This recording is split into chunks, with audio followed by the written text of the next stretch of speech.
खबर info, India's fastest growing web channel. एक लोक कथा है जिसमें संत ने एक निराश व्यक्ति को समझाया था कि हमें सफलता कैसे मिल सकती है। तो आइए आज इस लोक कथा के बारे में जानते हैं। पुराने समय में एक गरीब व्यक्ति अपने काम में बार बार असफल हो रहा था। इस बात से वो बहुत परेशान लगने लगा।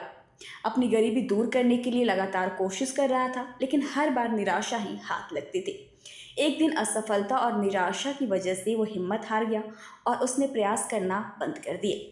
उन दिनों उसके गांव में एक संत आए हुए थे। निराश व्यक्ति उस संत से मिलने पहुंचा। निराश व्यक्ति ने संत को अपनी सारी परेशानियां बता दी। संत ने उससे कहा कि असफलता से इस तरह निराश नहीं होना चाहिए, प्रयास करना बंद मत करो। लेकिन संत की बातें सुनकर उस व्यक्ति ने कहा कि मैं तो हार चुका हूँ। ये बात सुनकर संत समझ गए कि ये व्यक्ति नकारात्मक विचारों में उलझ गया है। संत ने उससे कहा कि मैं तुम्हें एक बच्चे की कहानी सुनाता हूँ, इस कहानी से निराशा दूर हो जाएगी। संत ने कहानी सुनानी शुरू की। किसी गांव में एक छोटे बच्चे ने बांस और कैक्टस का पौधा लगाया।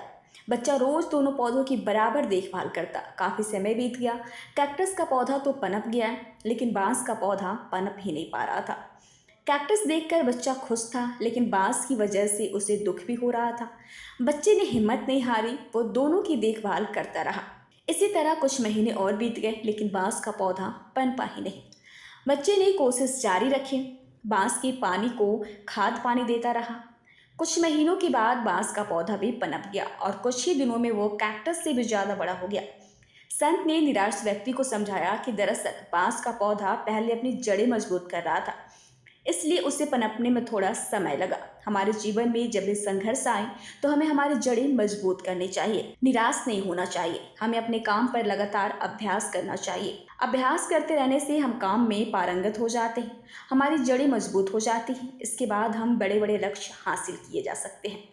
वह व्यक्ति संत की बातें समझ गया और उसने एक बार फिर से पूरे उत्साह के साथ काम करना शुरू कर दिया और जल्दी ही उसे सफलता भी मिल गई।